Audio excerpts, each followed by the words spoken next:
manhã, eu disse isso pela manhã aqui, eu levantei como salmista, conversando comigo mesmo. Todo mundo diz que de médico e louco todo mundo tem um pouco, não sei se é verdade. Mas eu estava, para muitas pessoas, quando a pessoa conversa sozinha, estava ficando meio tantã. Não, mas o salmista era assim. Por que está batido a minha alma? Ele andava assim, ó, deduzindo, né? Por que está batido a minha alma? Por que te perturbas dentro de mim? Então, a quem passava, o cara pirou de vez. Então, eu também hoje estava assim, e pensando em várias coisas, eu conversando comigo. E me lembrei e recebi uma mensagem de uma pastora Rosângela, da Metodista, que se dirigia à carta de Tiago ao seu pai.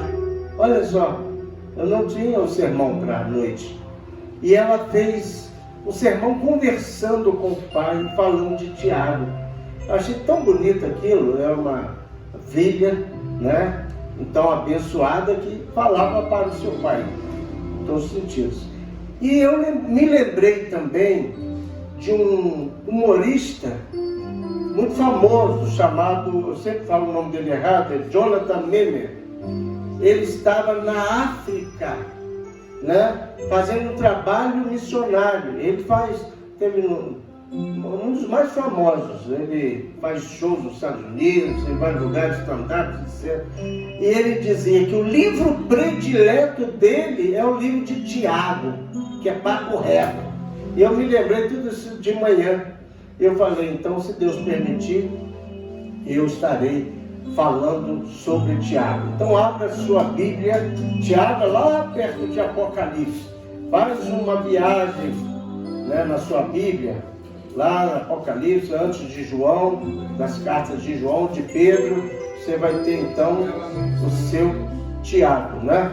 Lá no finalzinho, de João, Pedro, você vai ver Tiago. É um livro com 5 capítulos, mas é um livro assim bem maravilhoso, que trabalha os problemas existenciais da humanidade e sobretudo da igreja.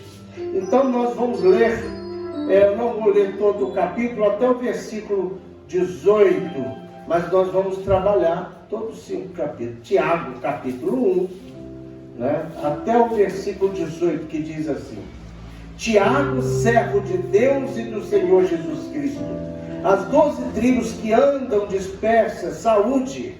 Meus irmãos, tende grande gozo quando cairdes em várias tentações, sabendo que a prova da vossa fé produz paciência. Tenha, porém, a paciência, sua obra perfeita, para que sejais perfeitos e completos, sem faltar em coisa alguma. E se algum de vós tem falta de sabedoria, peça a Deus, que a todos dá deliberadamente, e não lance em rosto, e ser-lhe-á dada. Peça, porém, com fé, não duvidando, porque o que duvida é semelhante à onda do mar, que é levada pelo vento e lançada de uma para outra parte. Não pense tal homem que receberá do Senhor alguma coisa. O homem de coração dobre e inconstante em todos os seus caminhos. Mas glorie-se o irmão abatido na sua exaltação, e o rico em seu abatimento, porque ele passará como a flor da erva. Porque sai o sol com ardor, e a erva seca, e a sua flor cai, e a formosa aparência do seu aspecto perece. Assim se murchará também o rico em seus caminhos. Bem-aventurado o varão que sofre a tentação, porque quando for provado, receberá a coroa da vida, a qual o Senhor tem prometido aos que o amam. Ninguém, sendo tentado, diga de Deus sou tentado, porque Deus não pode ser tentado pelo mal, e a ninguém tenta, mas cada um é tentado quando atraído e engodado pela sua própria consciência. Depois, havendo a consciência concebido, dá luz o pecado. O pecado, sendo consumado, gera morte. Não erreis, meus amados irmãos. Toda boa dádiva e todo dom perfeito vem do alto, descendo do Pai das luzes, em que não há mudança nem sombra de variação. Segundo a sua vontade, Ele nos gerou pela palavra da verdade, para que fôssemos como primícias das suas criaturas.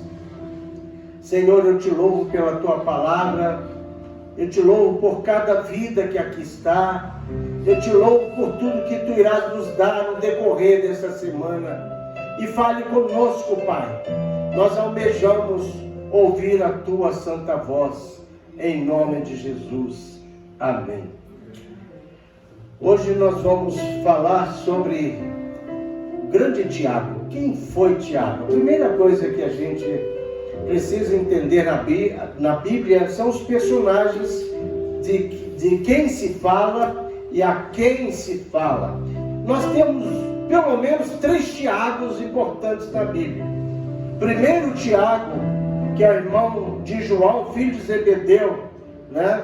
E em Atos 12 fala que esse Tiago escreveu, Tiago, não é esse, porque ele morreu, ele tinha morrido, não é isso? É um dos apóstolos. Temos um outro Tiago também, que é filho de Alfeu. Ele não teve grande destaque no meio apostolado dos apóstolos. Em terceiro lugar, é o que nós temos aqui. É o nosso Tiago, escritor, irmão de Jesus Cristo. Alguns colocam como meio-irmão de Jesus, né? Foi ele, filho de José e Maria, está em Atos 1,14 e Gálatas 2,9, que ele compôs aquele trio, quando a gente canta Pedro, Tiago, João. Então esse Tiago, eles estavam os 3 juntinhos, né? E esse Tiago que escreveu, mas ele é mais do que escritor, ele era o pregador. A preocupação de Tiago não é teologizar para os leitores, mas falar aos crentes da simplicidade. Por isso Jonathan Memel diz que é o melhor livro para ele, que é aquele que não precisa nem pesquisar, ele é direto, né? Então olha como ele se apresenta. Ele poderia chegar e dizer: olha aqui, eu sou Tiago, irmão de Jesus, eu não sou qualquer um, vocês me ouvem porque eu sou autoridade, eu tenho pedigree divino. Não, olha como ele diz: Tiago, servo de Deus e do Senhor Jesus Cristo. Ele se coloca como servo, aquele que serve. Hoje, vindo para cá, eu recebi um telefonema de um irmão e disse: pastor, você passa na TV tal e pegue cestas básicas para levar para a sua igreja, porque eu sei que vocês fazem um trabalho social. E eu disse: olha, é interessante que ontem nós acabamos de distribuir, mas as 26 que tínhamos recebido, nós distribuímos as últimas. E como a gente vê as pessoas sendo abençoadas neste momento tão difícil. Então as pessoas estão nos preocupando. Por que nos procuraram? Porque sabe que aqui tem servos, tem gente que quer servir, né? E Tiago nos ensina isso. A igreja, os servos de Deus, antes de ser ministro de louvor, o pastor, o apóstolo, o doutor tal, Deus, ele deve ser servo de Deus. Por isso na igreja nós não chamamos pelo título. Excelência vai orar agora, né? O doutor, dirigente do hospital tal vai falar. Irmãos, a irmã Grazi vai orar, o irmão Marcos vai orar, o irmão Gustavo, o irmão Wallace, somos irmãos, porque somos servos de Deus, estamos aqui para servir ao Senhor. Hoje nós estávamos falando da igreja, nós não temos zelador, né? Então, domingo ficou o reverendo Heber, Danilo aqui no templo, passando cera, passando pano, eu e Laís no banheiro, lavando o banheiro, mas eu poderia dizer, não, mas depois de eu ser já de 40 anos de ministério, eu vou voltar, porque eu já fui zelador de igreja, né? Então, quem foi rei nunca perde a majestade. Quem foi zelador não esquece, Então, por que eu tenho 40 anos de ministério, sou doutor Roberto Pereira, mestre Roberto Pereira? Não, eu sou servo. E por que eu não posso fazer novamente? E domingo estávamos aqui, né? E eu disse, irmão, fiquem à vontade, quando quiserem, né? Eu olhei para o Marcos ficou por último, então eu olhei para a igreja, só tinha o Marcos. Eu disse, se quiser, meu irmão, não precisa nem pedir, tá? Olhando para ele, quase fuzilando, né? Não precisa, tá, Lisa? Agora a Lisa está aí, tá bom que esse paninho que você leva lá para fiquem à vontade, ninguém é obrigado, nós não vamos pedir a ninguém, porque nós somos servos, a gente faz com alegria, a gente não faz obrigado, não é isso? Então Tiago se apresenta assim, para mostrar que a igreja precisa entender que nós estamos aqui para servir. Tudo é passageiro, tudo é rápido. Olha só, qual foi o propósito da carta de Tiago? Talvez não tenhamos tempo para falar tudo sobre ele. Primeiro propósito aqui é mostrar aos crentes que estavam passando grandes provações, que valia a pena estar na fé. As provações vão passar. Um outro propósito, a gente tem vários propósitos aqui. Os crentes estavam sendo tentados a voltar atrás, a pecar novamente. E ele diz, não vale a pena o pecado. As coisas passam. Devemos viver sob a égide da graça de Deus. Um outro propósito dessa carta é falar aos crentes que estavam sendo humilhados para com os ricos. Os ricos se achavam melhores, que tinham mais dinheiro. Ele diz, não, eles vão passar como a erva, como a flor, aquela flor bonita. Você já viu aquela história que a mulher diz, olha, né, vocês estão zombando de mim que sou feia, olha que eu já fui uma uva. Vocês já viram essa piada? E alguém diz, eu nunca vi uva virar abacaxi. O que Tiago fala não é nessa estupidez. Ele é elegante para falar. Ele diz o seguinte, ó, cuidado, rico, porque as folhas murcham. Ele vai fazer uma alusão lá na frente sobre os ricos que humilham os pobres. A igreja de Jesus, nós não damos deferência pelo status quo, pela finança, quem ganha mais ou ganha menos, todos são iguais perante Deus. E por isso Tiago começa bem, ele mesmo dando exemplo para falar assim, não vos preocupeis, porque você não tem tanto dinheiro como A, B ou C. As coisas passam, essas coisas vão ficar por aí. Casas, carrões, são importantes? Claro que são. É bom você ter uma televisão como o Marcos, tem lá de 65 polegadas, é bom ter isso, mas preste atenção, isso é muito importante, mas são coisas que vão ficar. Claro que nós não somos hipócritas, falar que não queremos o melhor, não é isso? Como a Graça deu testemunho do carro aqui, 2 carros, né? E ela deu para sua irmã. Então nós, quando somos servos, nós aprendemos isso. E Tiago então vai dizer o seguinte, um outro propósito muito importante. Os crentes estavam sendo não só humilhados, mas estavam sendo embriagados pelo pecado. Hoje nós falamos na escola dominical. Embriagar tem vários sentidos figurados, né? E ele diz, nós somos importantes para Deus. Ele disse, há muitos crentes sendo realmente embriagados pelo poder, sendo incompatíveis com este mundo, porque pregam a palavra, porque viviam na palavra. E hoje nós falamos em Gálatas de manhã. O que é andar e viver no Espírito? É uma vida, é uma vivência como servo, em quaisquer lugares, sem histerismo. E ele diz no versículo 2, meus irmãos, tende grande gozo quando caíres em várias tentações. É interessante quando ele diz, essa palavra gozo, é cará, vem da palavra caris, graça. Né? Você é agraciado quando passardes por momentos difíceis e várias tentações. Quem gosta de ser tentado? A gente fala, pô, mas que vizinho chato com essa música, está me tentando o juízo. Já ouviram isso? Vocês nunca falaram, mas já ouviram de alguém falar isso. Ou que cachorrozinho tentado, né? Eu tenho um passarinho que chega todos os dias. O bichinho, eu não sei se aquilo é pica-pau, não sei. Ele tem todo lugar para picar e fazer barulho. Ele vai no vidro do meu quarto. Aí eu faço o barulho sumir. Daqui a pouco ele volta de novo. Até que eu jogo alguma coisa assim para ele se assustar, não para matar. Mas a gente poderia dizer isso. Isso é tentação? Não, pode atrapalhar um pouquinho o sono, que ele só vai também de madruga. Né? Ele só vai, ele não vai 8, 9, 10 horas, não. O negócio dele é 5, meia, 6 horas. Ele não acorda 6 horas, né? Acorda normalmente de 8 em diante, 7 e meia. Mas vamos lá deixar o pica-pau lá. Meus amados irmãos, tem de grande gozo quando caíres em várias tentações. Hoje nós cantamos um hino maravilhoso que fala sobre Jó.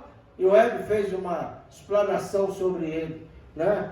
Que homem de Deus, o homem que sabia, ele não gostava de ser tentado, ele não gostava de sofrer, mas ele tinha consciência de que Deus estava no controle. É isso que Tiago nos ensina.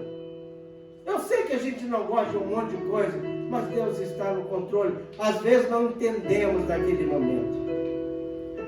Vamos entender posteriormente. E depois de viver um pouco mais, acho que mais do que todos vocês que aqui estão, a gente percebe isso. Lá atrás a gente não compreendia. Por que isso? Por que aquilo? Questionamentos humanos. É o problema existencial de que Tiago trata. E depois lá eu pude perceber. Deus sabe o que faz. Talvez Deus não me deu o que eu queria, mas o que eu precisava. Ele trabalha em meu favor. Ele trabalha em nosso favor. E nós vamos ver que Tiago diz então. E 3 coisas. Não dá tempo, como eu disse, para pregar. Tiago é um livro inesgotável. Mas 3 coisas que eu quero trabalhar aqui em Tiago. Olha o que ele diz aqui. Nós temos de destacar 3 coisas importantes. Que é o nascimento. No versículo 18. Quando ele diz assim, segundo a sua vontade, ele nos gerou pela palavra da verdade, para que fôssemos como primícias das suas criaturas.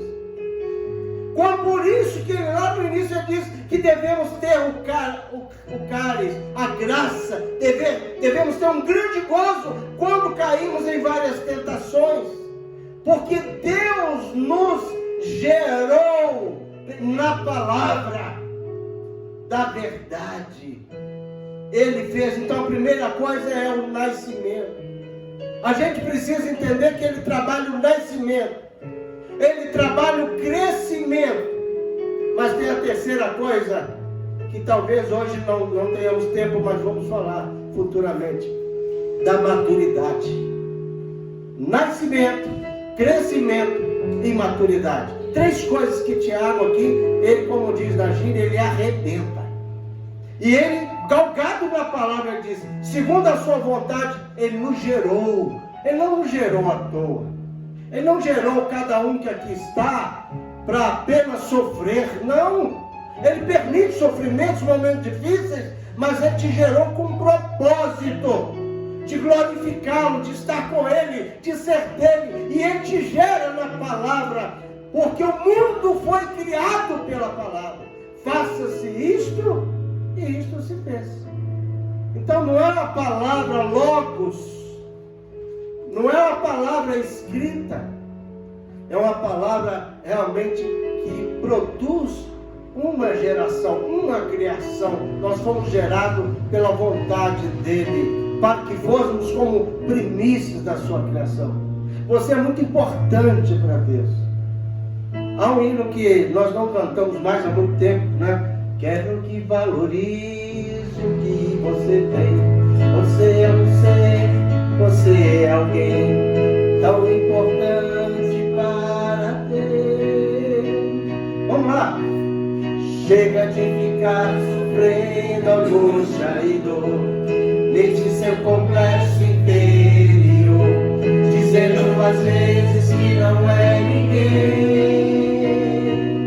Eu venho falar do valor que você tem. Eu venho falar do valor que você tem.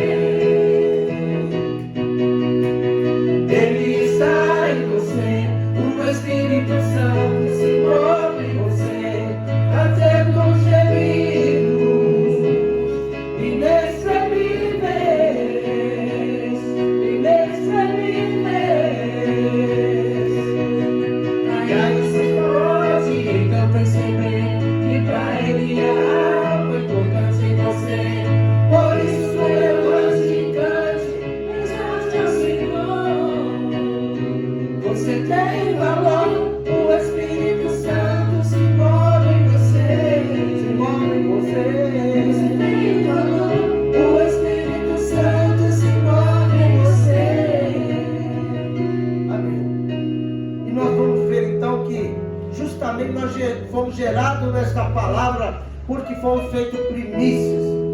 Agora, para responder e a gente adiantar um pouquinho mais, versículo 21, ele fala não só do nascimento, mas da criação, quando nós vamos sendo efetivados, crescendo na graça e no conhecimento. Ele diz: pelo que rejeitando toda imundícia e acúmulo de malícia, recebei com mansidão a palavra em vós enxertada, a qual pode salvar a vossa alma. E emenda aí: e sede cumpridores da palavra. Então a gente precisa não só nascer. Tiago diz que precisamos evoluir no crescimento, crescer não só na estatura física, sobretudo na graça e no conhecimento de Jesus Cristo. Uma igreja sadia é aquela que nasce, mas cresce também. Tem pessoas que não conseguem crescer.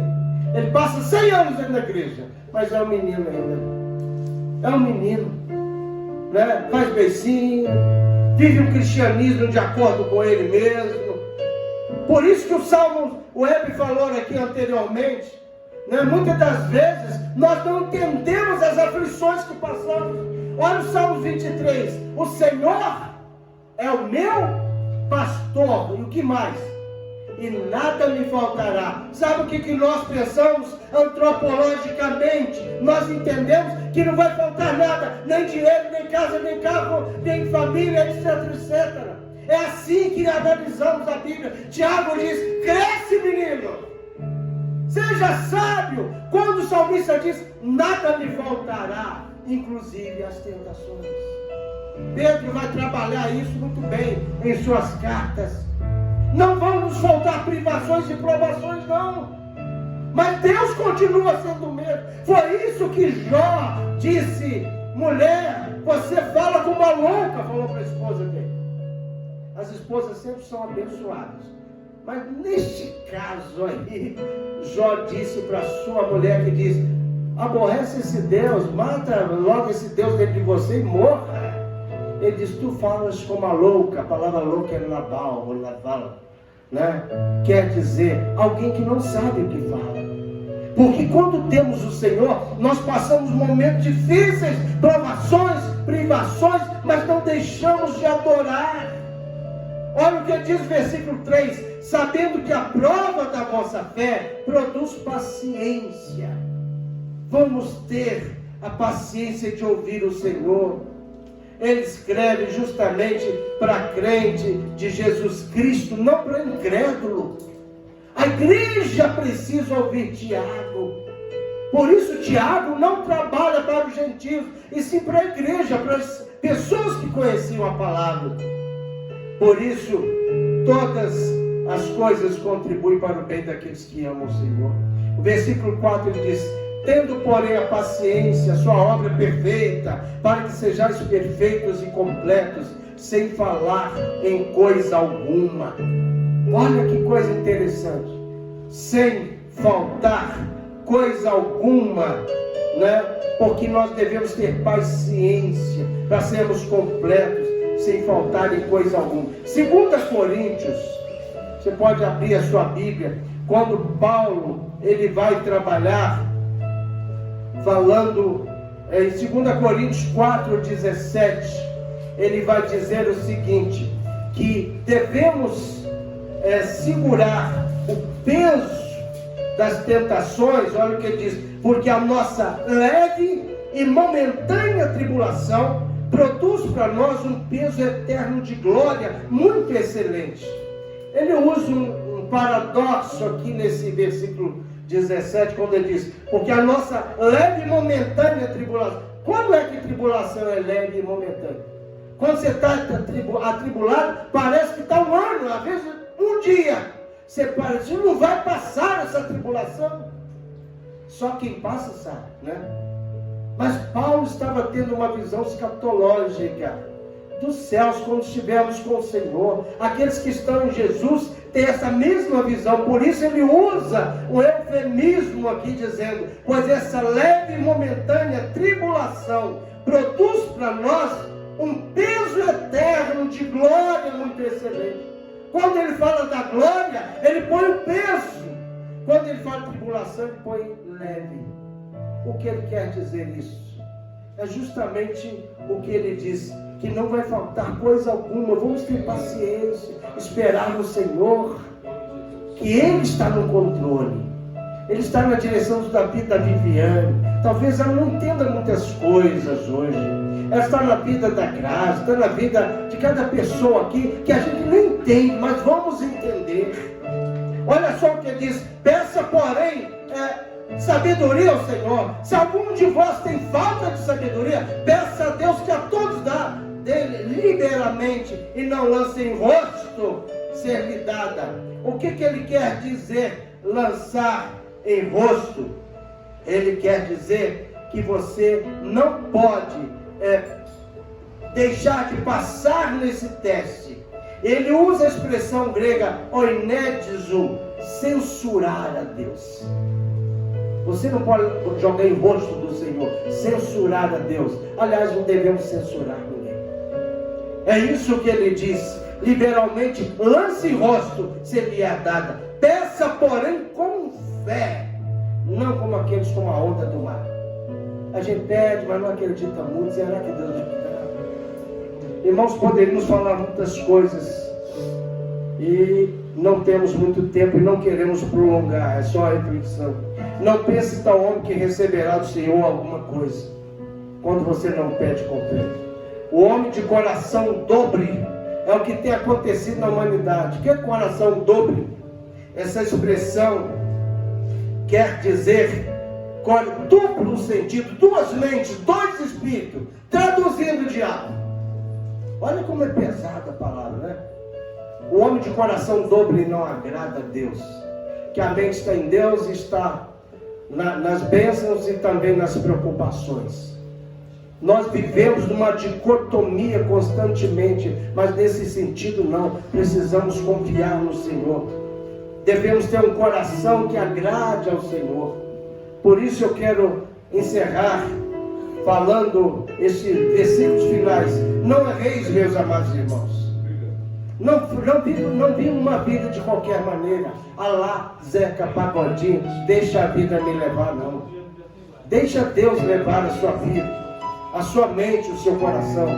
Toda boa dádiva e todo bem perfeito vem do alto, descendo do Pai das luzes, em quem não há mudança, nem sombra de variação. Por isso não pode ter o coração dobre, dois espíritos, duas mentes diferentes, segundo a sua vontade. Ele nos gerou pela palavra da verdade, para que fôssemos como primícias. Então nós nascemos, nós crescemos, mas é preciso que tenhamos a maturidade. Olha o que diz o versículo 25. Aquele, porém, que atenta bem para a lei perfeita da liberdade, e nisso persevera, não sendo ouvinte, esquecido, mas fazedor da obra, ou seja, praticante. Por isso ele nos coloca como ele mesmo, como servos. Isso é maturidade. Isso é alguém que nasceu, cresceu, mas vive com maturidade. Você não precisa ficar, como uma manivela dizendo: Luiz, você já crê? Luiz, ora, Luiz. uma manivela atrás da gente. Não, nós somos maduros. Hoje a Graça falou uma coisa, realmente eu não vi no grupo que tinha culto, falei, se depender do pastor Roberto. E já aconselhei o Heber também, não usa grupo para empurrar ninguém, não. Deixa o pessoal à vontade. Porque nós somos maduros, pelo menos cremos que somos. Nós temos prazer de adorar. Nós fazemos, não que temos obrigação. Eu não estou aqui porque eu tenho obrigação de estar aqui. É porque eu louvo ao meu Senhor. Eu gosto de estar com meus irmãos. Eu gosto de pregar a palavra. Eu não sou crente só aqui. Eu sou crente em casa, no meu trabalho, em quaisquer lugares que eu esteja. Mas eu gosto de estar com os meus irmãos numa perfeita comunhão. Isto é maturidade. E Tiago trabalha todos os 5 capítulos, Luiz, em cima de nascimento, crescimento e maturidade. Que Deus nos dê a sua graça para que cresçamos, como diz o apóstolo, na graça e no conhecimento a respeito de Jesus Cristo. Amém? Amém. Deus abençoe.